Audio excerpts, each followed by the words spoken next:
Hi everyone! Welcome to the Empath Tarot Guides, another love reading, timeless and general. Take what resonates lang po. Maybe some part of the reading makaresonate kayo, some part of it hindi.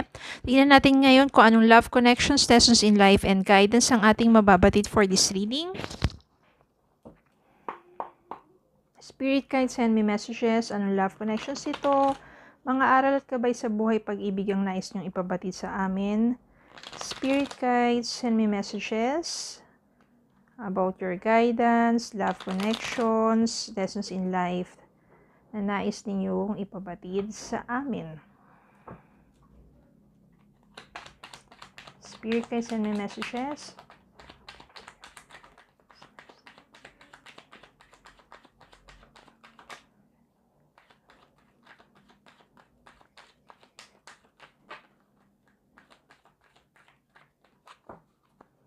Send me more messages, Spirit Guide.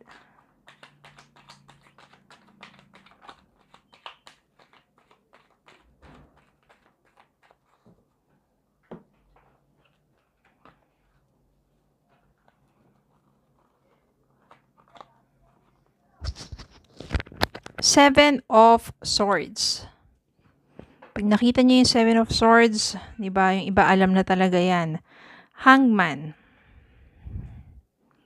Two of Swords. Two of Pentacles. Five of Wands.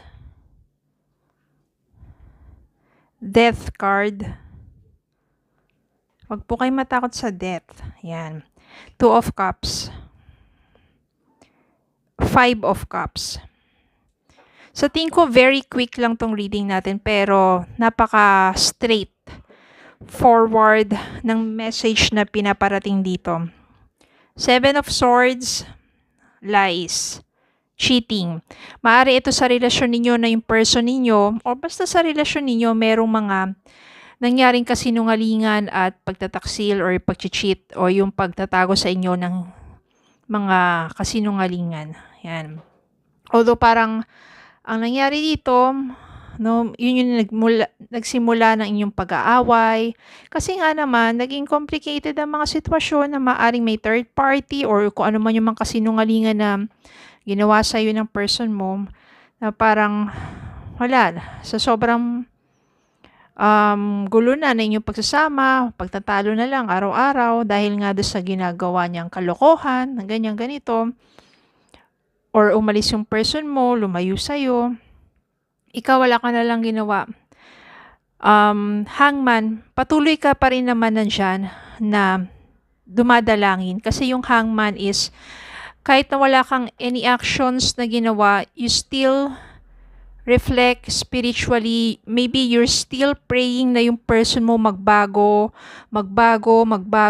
manumbalik sa'yo, na mamulat sa katotohanan, na magsisi, at humingi ng tawad sa'yo. At maaring ganun nga yung nangyari. Five of Cups dito, nagkaroon ng regrets, nagkaroon ng kalungkutan, ng pagsisisi. Maaring ganito yung nangyari sa person mo. Sa mga panahon na magkahiwalay kayo, Two of Pentacles, ito naman ikaw. No, parang masakit talaga, dinibdib mo yung ginawa sa'yo ng person mo kasi mahal mo eh.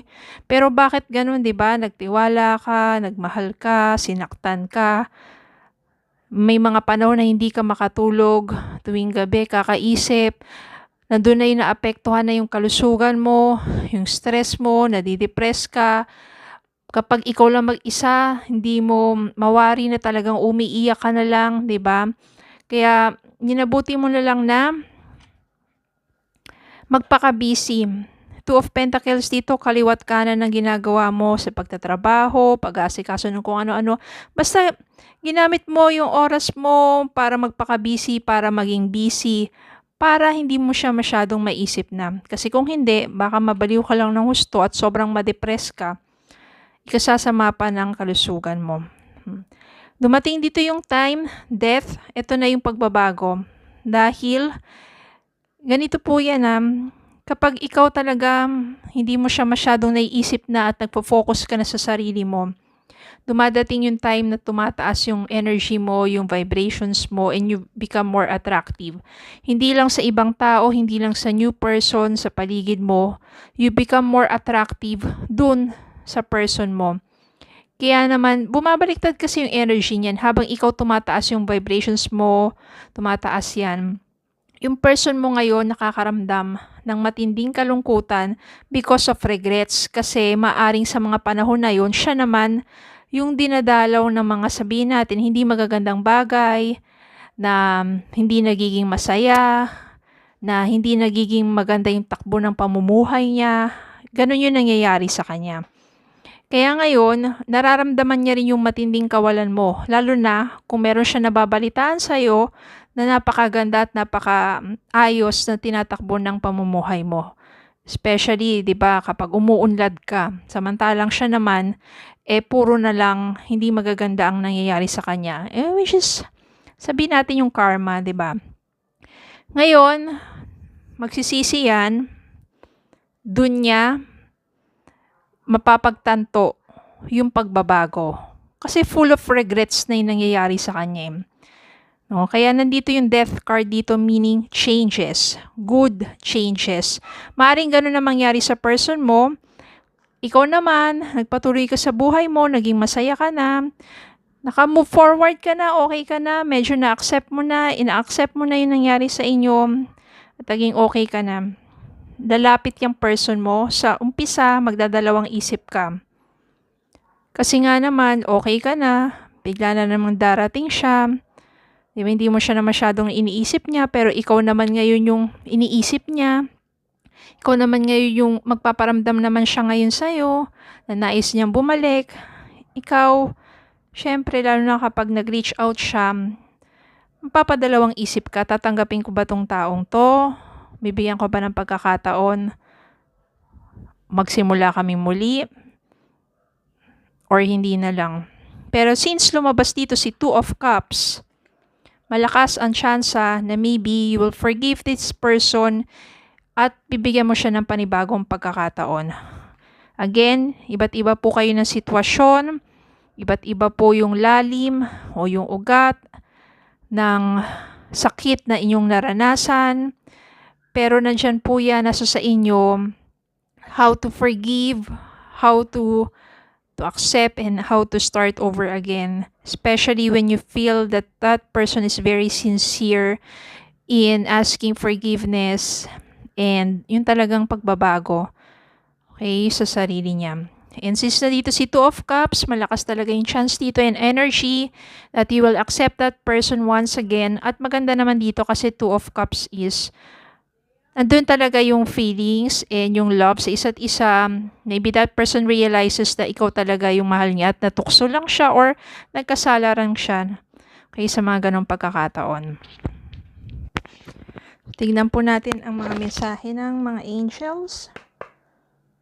So malakas dito ang reconciliation, forgiveness, big, happy changes.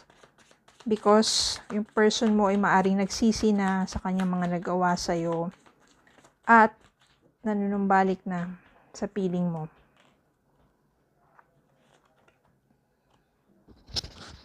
O, dalawa yung lumabas dito within the next few weeks at meron ding a year from now. Maybe sa iba sa inyo, it will happen within the next few weeks. Maybe iba sa inyo will happen a year from now. And trust. Ibig sabihin, trust the process. Bakit po mahalaga ang trust the process?